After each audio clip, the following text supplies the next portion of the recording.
Can we talk? I want some rest.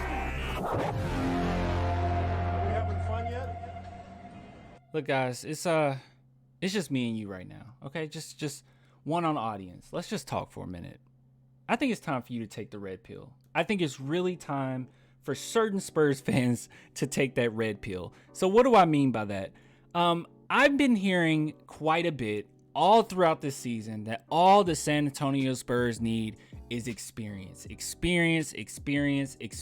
That's all they need. If they have just a tiny bit of experience, then all of a sudden we're a championship team, apparently.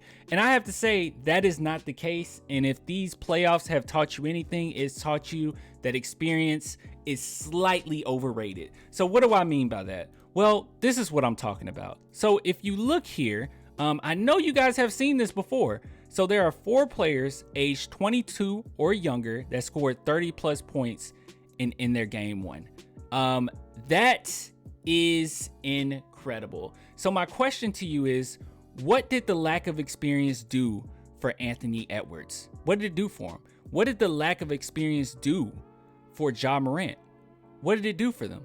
It didn't do much. And what do I mean by that? Well, what I mean is, if you look here, I know that we're always talking about how our team is so young and, you know, it's just a matter of a few years. It doesn't work like that. You're going to have the established stars before you can even think or fathom what experience is going to do for your team. Right now, I have to tell you, Ja Morant getting experience right now does help him.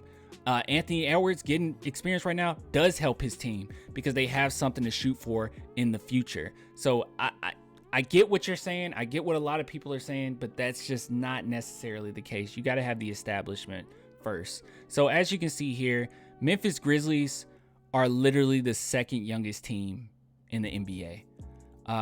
And obviously you can see plenty of teams that aren't that good on this list, but Toronto Raptors, they're in the playoffs.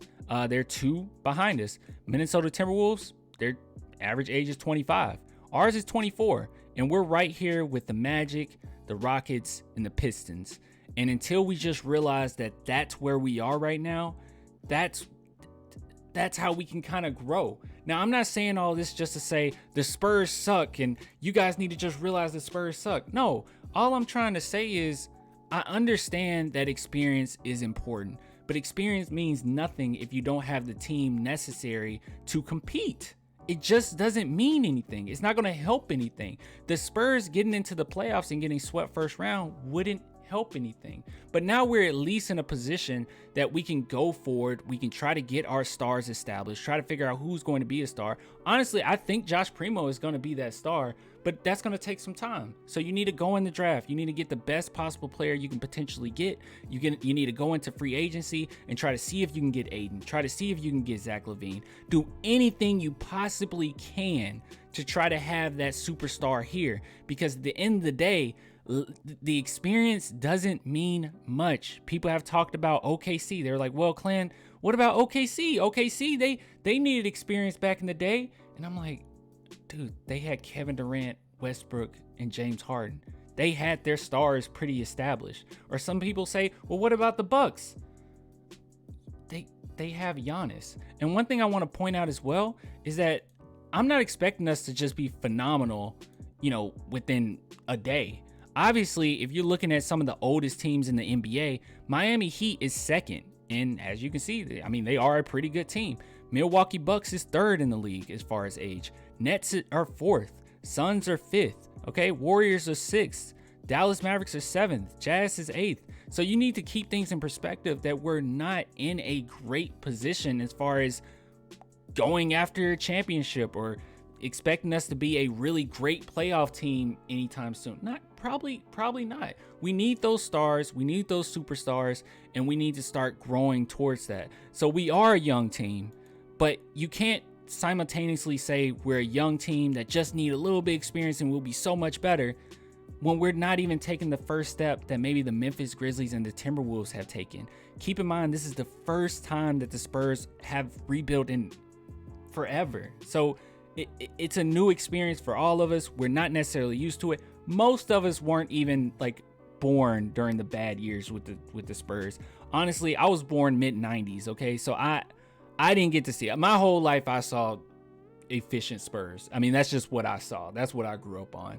And a lot of people didn't get to see those rebuilds, but this is what it kind of looks like. And we have put it off for a while. I will admit, some of you guys have said that before, and I will admit that my take was pretty wrong on that. You guys were right. We should have rebuilt a long time ago. I just don't believe in only blaming Popovich for that. But yeah, we should have rebuilt a long time ago, and that's why we're in the position we are in now. But we can still be pretty good going into this draft and going forward. But it's not too many young teams that are phenomenal. But the ones that are, their superstars are in check. So just keep that in mind. Keep things in perspective, and just take that red pill. Can you just take that red pill for me? I'll get with you guys later, man. If you want to support the channel, only $2 a month, Patreon, YouTube members, and deuces.